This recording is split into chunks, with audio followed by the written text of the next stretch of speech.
Bonjour et bienvenue dans votre émission Présence protestante. Demain, ce sera le dimanche de Pentecôte, une des 3 grandes fêtes chrétiennes. Si le grand public connaît particulièrement bien les fêtes de Pâques et de Noël, la Pentecôte est peut-être moins connue. Alors pour nous en parler ce soir, nous accueillons le pasteur Giuseppe Carrozzo. Monsieur Carrozzo, bonsoir. Bonsoir. Et bienvenue en tout cas parmi nous. Dites-nous quelques mots sur vous. Qui êtes-vous? Comme vous l'avez dit, je suis pasteur, mais je suis aussi marié, père de famille de 3 enfants, grand-père de 3 petits-enfants, bientôt le 4e. Nous sommes très heureux de servir Dieu au sein de l'église protestante de Beaudour, aussi connue sous le nom de Gospel Life Center de Beaudour. Et c'est là que nous y sommes depuis plusieurs années maintenant. Nous avons quitté la région de Liège pour nous implanter dans le Borinage où nous sommes vraiment très bien. Demain, vous allez fêter la Pentecôte comment? Tout d'abord, tout simplement comme tous les dimanches, la Pentecôte, comme n'importe quelle autre célébration, s'inscrit dans la suite de nos célébrations au niveau de l'Église. Donc, nous serons rassemblés. Il n'y a rien de spécial dans les célébrations de demain, parce que c'est Pentecôte. Chacun ira du sien, mais en tous les cas, il y aura quelque chose de particulier, puisque généralement, les églises vont célébrer le don de l'Esprit à la communauté. C'est à partir de là que tout va commencer pour l'Église. Donc oui, c'est un peu comme un anniversaire de naissance. L'Église va être constituée le jour de la Pentecôte et c'est l'accomplissement d'une promesse de la première partie de la Bible. Les prophètes annonçaient ces temps-là. L'Église est née à Pentecôte. L'Esprit a été répandu sur les premiers disciples, les premiers chrétiens. Pourquoi cette fête apparaît-elle aujourd'hui dans notre calendrier chrétien? Que représente-t-elle vraiment? C'est vrai que dans la chrétienté en général, c'est Noël et Pâques qui retiennent souvent notre attention. Noël, la naissance du Messie, de Jésus, qui va venir habiter parmi les hommes. Pour nous, dans la théologie chrétienne, c'est l'incarnation de Dieu qui se fait homme. C'est un Dieu qui se veut proche. C'est un Dieu qui vient habiter notre humanité, qui vient s'inscrire dans notre tissu social et humain.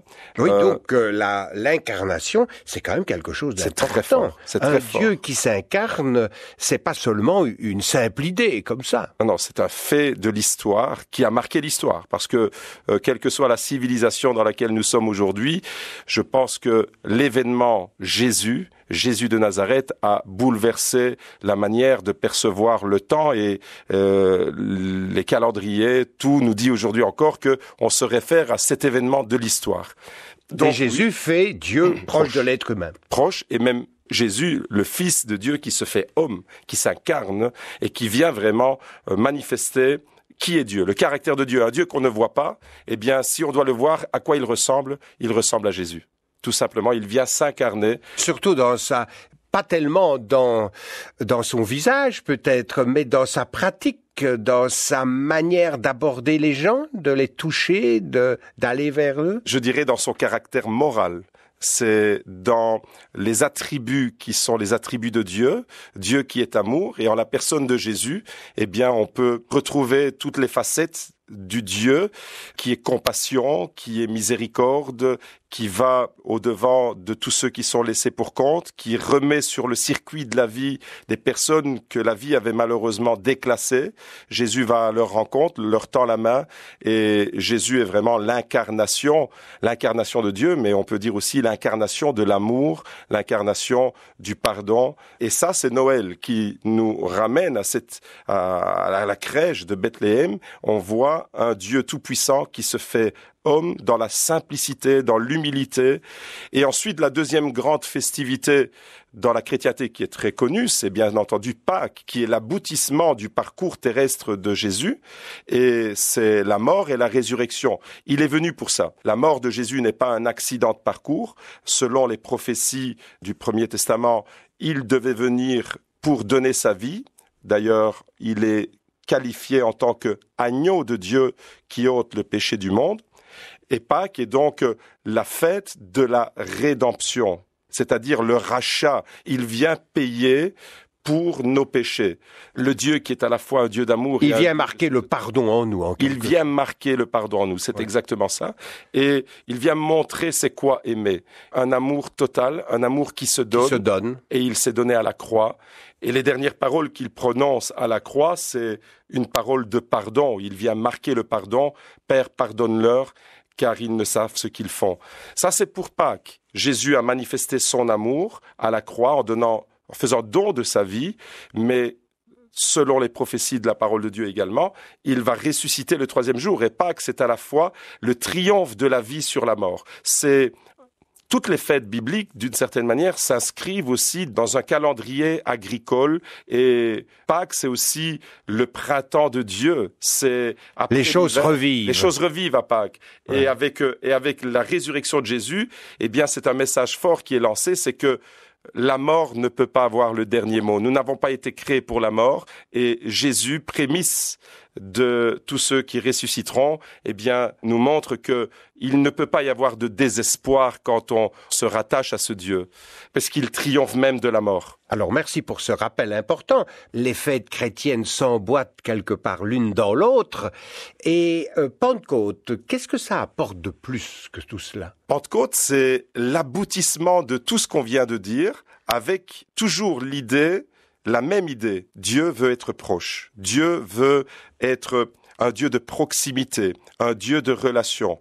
Et la Pentecôte, c'est Dieu qui n'est pas avec nous, comme avec Noël, où on va parler de Jésus en le qualifiant de Emmanuel, Dieu avec nous.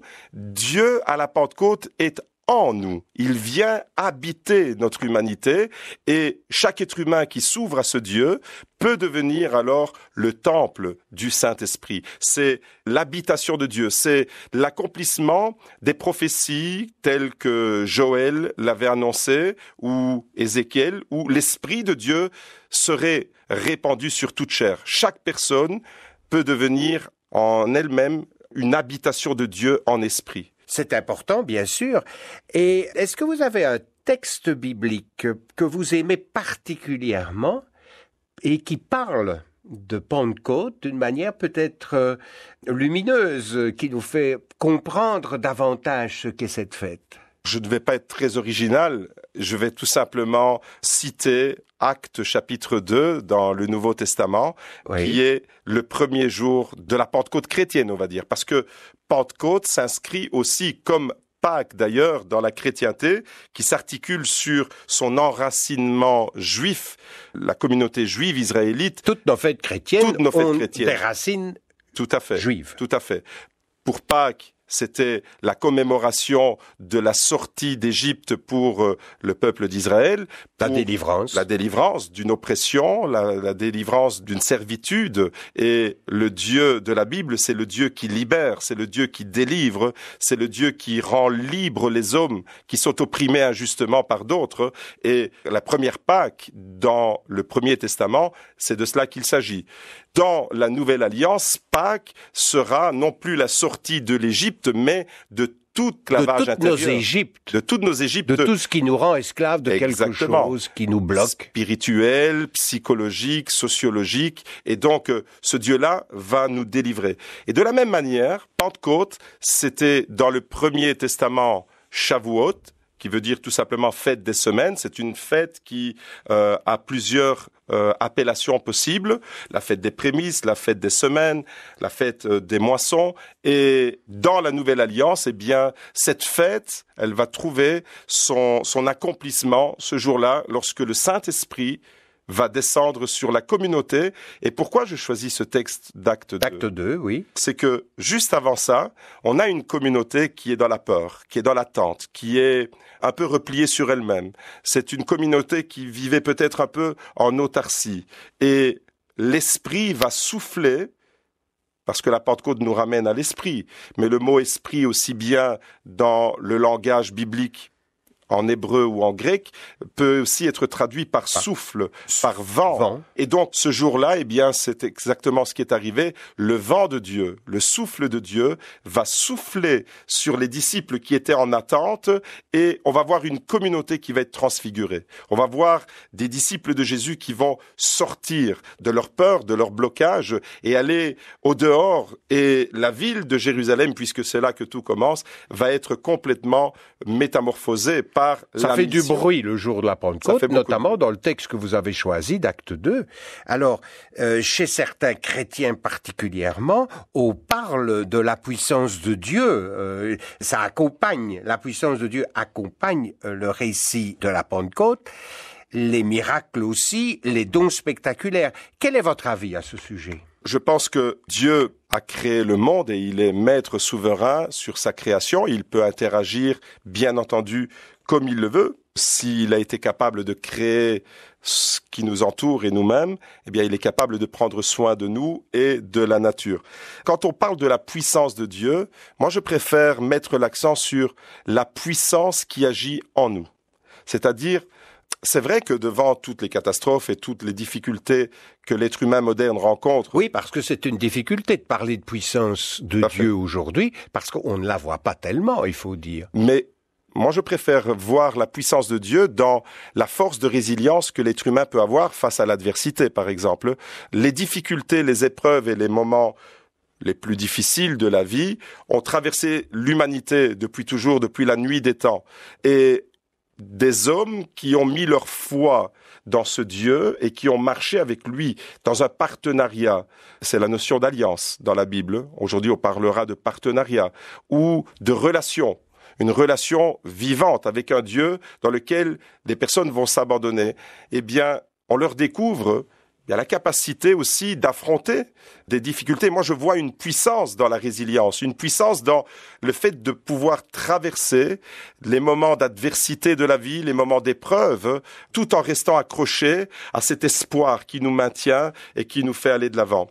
Merci en tout cas de nous rappeler tout cela, et cela parle à Monsieur Tout-le-Monde, à Madame Tout-le-Monde. La résilience, c'est quelque chose d'excessivement important. Merci beaucoup en tout cas. Il nous reste 2 minutes. Quel est pour vous le message central de la Bible ? Si je fais le lien entre Noël, Pâques et Pentecôte, on a parlé de la même chose. On a parlé d'un Dieu qui se veut proche, un Dieu qui veut le contact, qui veut la relation. Ce n'est pas un Dieu lointain, désincarné, désintéressé. Le Dieu de la Bible, qui se révèle principalement en la personne de Jésus de Nazareth, c'est un Dieu qui veut le contact, qui veut la relation. Et c'est un Dieu qui veut être en communion et qui vient épouser notre vie et qui veut non seulement être le Dieu de l'incarnation de Noël, mais qui veut aussi incarner nos vies. Et si je dois choisir un verset de la Bible qui résume l'amour de Dieu, la proximité de Dieu et la finalité de ce pourquoi il veut agir dans nos vies, je choisis l'évangile de Jean, chapitre 3, le verset 16, qui est le verset certainement le plus connu dans certains milieux de la Bible. Car Dieu a tant aimé le monde qu'il a donné son Fils unique afin que quiconque croit en lui ne périsse pas mais qu'il ait la vie éternelle. Monsieur Carozzo, merci et bonne fête de Pentecôte demain. Bonne fête de Pentecôte à tous.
Merci au pasteur Giuseppe Carozzo de nous avoir partagé sa manière de vivre la Pentecôte. Je vous rappelle que vous pouvez réentendre cette émission sur Ovio ou sur le site de l'Association protestante pour la radio et télévision aprt.be. Demain dimanche de Pentecôte, nous avons un double rendez-vous, d'abord en télévision sur la 1, le culte protestant à 10h en Eurovision depuis l'église protestante de Pinerolo en Italie. Et ensuite, en radio, sur la première, à midi, le culte présidé par Christelle Zoning et le pasteur Rémi Paquet. Merci de nous avoir rejoints ce soir. Belle soirée sur la première et belle fête de Pentecôte.